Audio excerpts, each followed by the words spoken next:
Hello, it's me. Hey guys, it's your girl Tiffany Monique, and I'm hitting you up with another story time. Yes! First of all, can we just take some time to appreciate this makeup look right here? Can we take some time, y'all? I love it. I love it. I love it. Look at that.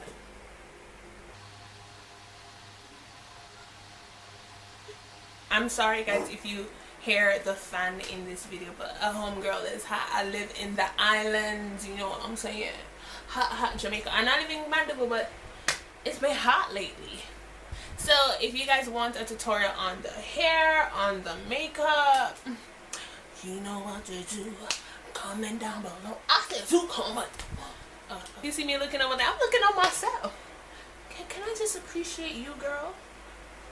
Girl, you's a queen. You's a queen. Okay, so if you are new to my channel, welcome to the family. Don't forget to hit that subscribe button. Don't forget to like this video, and please share it with your friends. Also, oh my gosh, I love reading your comments, you guys. It gives me life, man.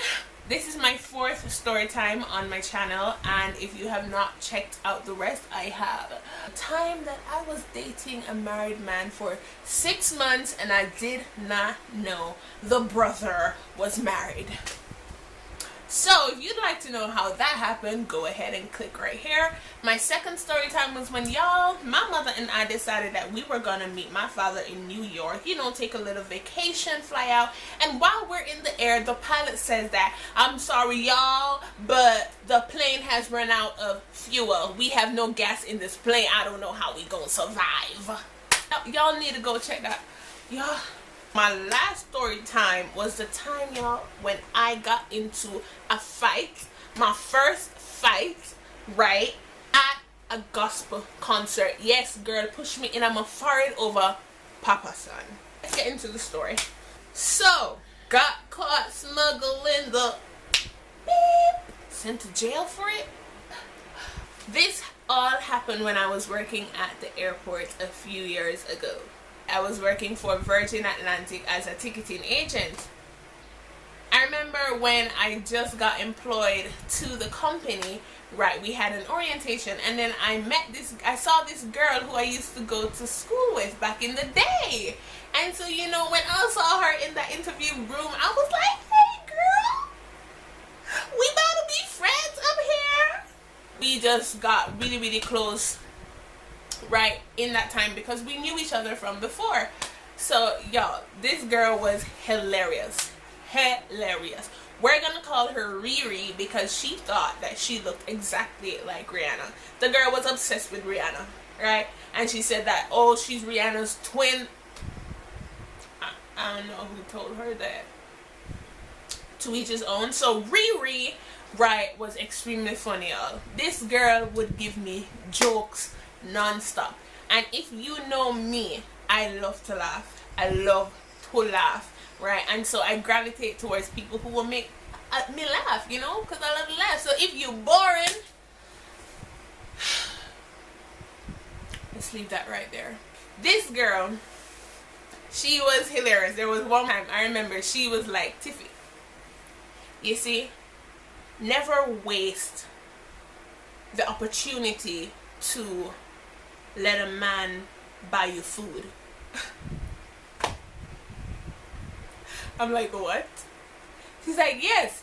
Anytime if a man says that he likes you, or hey baby, you look pretty, or hey girl, I really like to take you out, don't waste opportunity, but let this brother take you out. I'm like, what do you mean, Riri? So she's like, listen, anytime a man is giving me any talk or anything like that, or trying to get my attention, I just say, oh, I'm feeling rather hungry. And she says, even if you're not hungry, you say you're feeling hungry and let the man offer to buy you food. So I'm like, there is no way I would ever do that. One day we had a break between flights, and so we went over by the arrival section. It was me, Riri, and another friend. And, you know, the arrival section, people coming to Jamaica from different places. So I remember this man came out and he had just come from England, and Riri saw him, and you know, he saw us, you know, 3 girls sitting, and he was like, "Hi ladies, can I have a seat?" So, you know, Riri's the first said, "Sure." So from my hair, I said, "Sure." I'm like, oh God, oh God. So, you know, I love to laugh people. So I am trying to keep my composure. So, you know, she's there and she's like, so, you know, where you coming from? And he said, "Oh, I'm coming from England, and you know, I'm here in Jamaica because I have so many properties." This man is trying to show off that I have so many properties. You know, I just sold one the other day, and I'm trying to sell this other one. So, you know, I'm here to sort out business and everything, you know, and I'll be back in a week, you know. So Riri's eyes like, ding ding ding ding ding, cash, but we gonna get some food today. She's like, "Oh, so, you know, have you had a drink since you've been to the island?" So at this point, I'm dying. I'm dying, y'all. My head is on the table because I'm like, oh my God, she's about to ask him for food. She's about to ask him for food. So the man is like, no, I haven't. I'm not thirsty. So I'm dead. So then she's like, wow, I'm feeling rather hungry. Guys, when she says that, I die. I bust out the laughter. I had to get up and run to the bathroom because I'm like, this girl serious right now. So the man obviously thought we were jokers, and he got up and left. And when I came back, she was like, "Tiffy, you see, because you just a laugh and you make the man think so we're just immature. Could I get some food?" And I'm like, "I'm sorry, Riri. I'm sorry. I'm just not used to that." So you got a background of me and Riri's relationship at the airport. Now, I remember one time we got called into a staff meeting because the managers found out that people were clocking in each other, right? So, for example, your shift is 9 o'clock. So you reach at 9, but your friend is in traffic and she's like, "Yo, can you clock in for me because I'm about to be late?" And they found out that people were clocking in each other. And I was guilty of that, right? I used to clock in friends and I used to tell them to clock me in. And management basically said, if we catch anybody doing this again, y'all are about to be fired. So I'm like, yo, this is serious. I ain't trying to lose my job. Gotta make that coin. That fact was established, and we have an early shift Sunday morning, 7 o'clock. Right after just checking in a flight the night before, and we didn't leave until after 10. So 7 o'clock in the morning, oh, it's horrible. I hated those shifts because I'm not a morning person. So anyway, I get to work right at 7, and then, you know, I check in everything, and I carry my phone on the counter, which you're not usually supposed to do. I should have left it in my locker, but I carried it on the counter and I put it in the drawer. So as we're setting up our station, I hear my phone vibrating right in the drawer, and I'm like, who is calling me when they know that I'm at work? So I open the drawer and I see that it's Riri calling me, and I'm like, oh no, she is trying to tell me to clock her in, right? And I am not about to lose my job, so I ain't going to answer, right? So she's just gonna have to come in late and deal with whatever penalty she has to face, right? But I am not going to clock her in, so ain't no way this girl is going to be answering her phone. We're checking in the flight. I noticed that I don't see her on the counter, so I'm like, probably was calling me to tell me that she wasn't going to be there. So I had gate duty. So after I had checked in the passengers, I had to go up to the gate, right, to get the gate ready to board them onto the plane. So, you know, boarding has started and I'm making the announcements, right, and I checking the people onto the plane. So I'm closing off my counter and I hear an announcement over the intercom. May I have your attention please, ladies and gentlemen? This is a boarding announcement from Flight 001, Air Jamaica to Bahamas. We are calling passenger Riri, that's passenger Riri. Kindly make your way to gate number 2. Boarding has already started. I'm like, Riri? Why is Air Jamaica calling Riri's name? Then I hear another announcement. May I have your attention please? For the information of passengers traveling on Flight 001 with service to Bahamas, this flight is about to depart. We are calling forth passenger Riri, that's passenger Riri. Kindly make your way now to gate number, 5. If not, your bags will be removed from this aircraft and your seating assignment will be cancelled. So I'm like, why are they calling Riri's name? So I pack up my thing and I start run to the gate.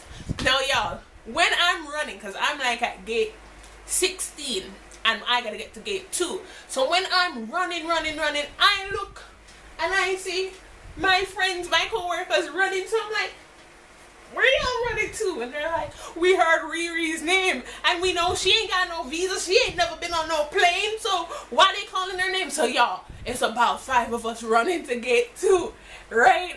And then nobody, we don't see any passengers, so nobody wants to go up and ask the person checking in. So I'm like, hi, I just heard, where's this flight going to? And she says, Bahamas. I'm like, oh, okay. I just heard you call for Riri. Did she make it on the flight? And the lady's looking on me like, maybe. Why? So I'm like, oh, I just wanted to know. Okay, thank you. So everybody's like, what y'all? Riri got to Bahamas and she don't even tell nobody. She don't even. So I'm like, maybe she was calling me in the morning to tell me that she's taking a spontaneous flight out. So I'm like, wow, she's gonna have to do some explaining when she gets back to Jamaica. About half an hour passes and I go back into the office. And I hear this big commotion in the office, big commotion. So I'm like, what's going on? What's happening? And they're like, Tiffy, you don't hear the news? So I'm like, what news? And they say, Riri went to check in on the flight and she was caught with 3 pounds of marijuana in her suitcase. Bruh. What did you just say? Are you talking to me straight? Is this a joke? And they're like, no, it ain't no joke. They caught her bag, she didn't make it onto the flight. And I'm like, you're lying. Then a lot of people didn't like Riri in the office.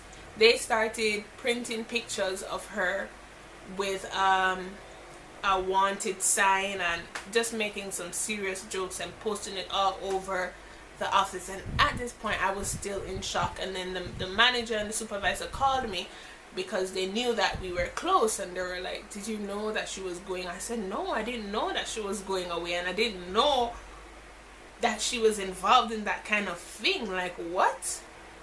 And I went and I sat around my station, and you guys, I just broke down and started crying hysterically.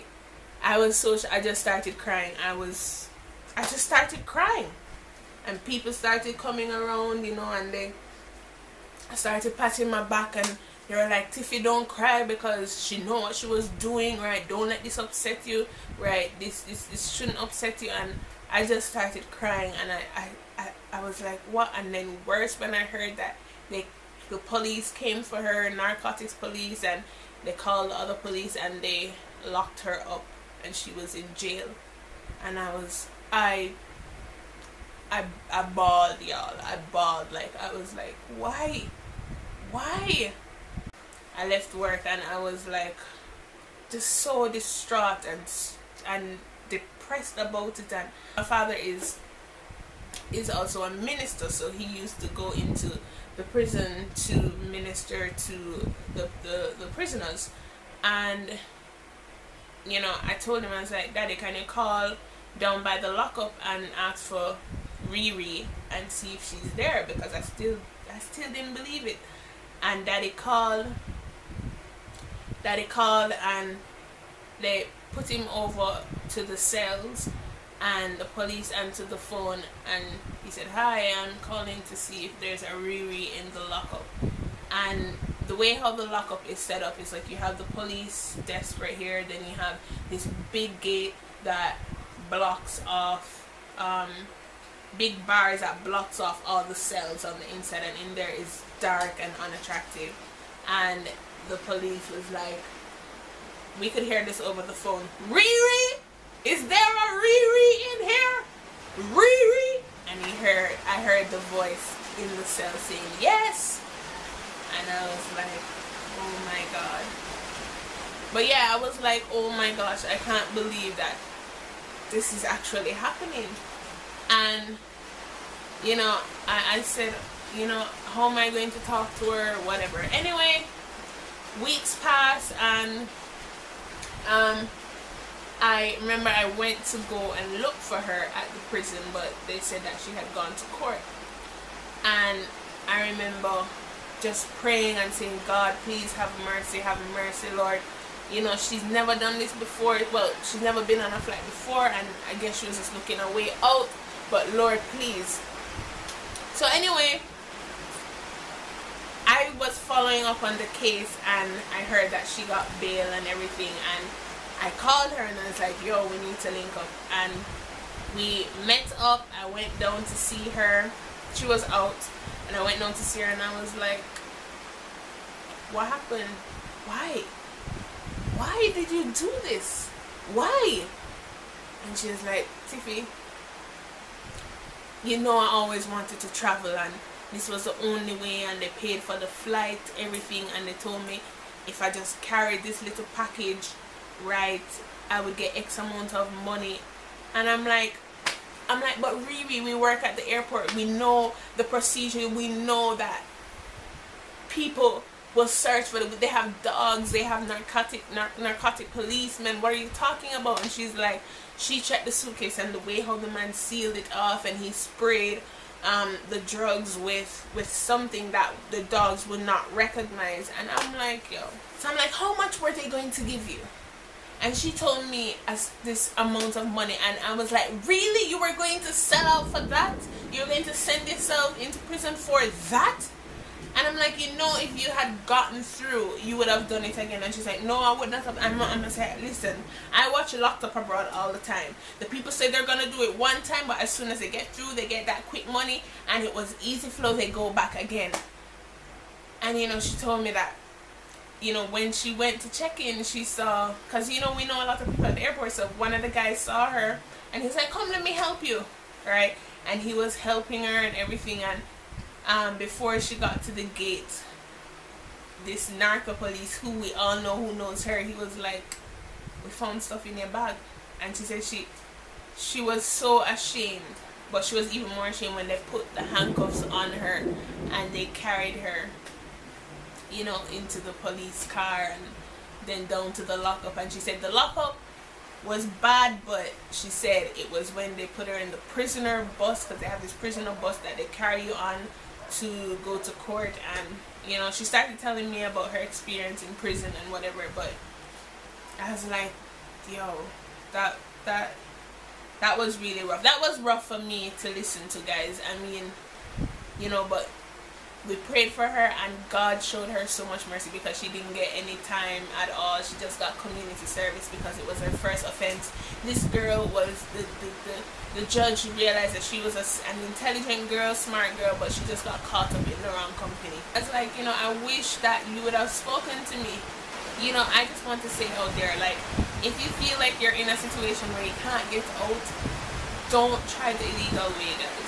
Because if you don't get caught today, you will get caught tomorrow. The Bible says that ill-gotten gain leads to destruction. So, you know, but she has changed her life. I haven't spoken to her in years, but the last time I saw her, she changed her life. You know, she became a Christian, and she got like really, really, really deep in her Christianity, and I'm very proud of her. You know, and we all go through different things in life. I guess what doesn't break you makes you stronger, you know. So it definitely, you know, showed me that people are suffering out there. And even though this girl used to make me laugh, she was going through struggles at her home, and I'm sorry that I never saw that before, to reach out to her, to talk to her, you know, to see what was going on. But that's my story, guys. I hope you enjoyed it. I'll talk to you guys next time. Bye, guys.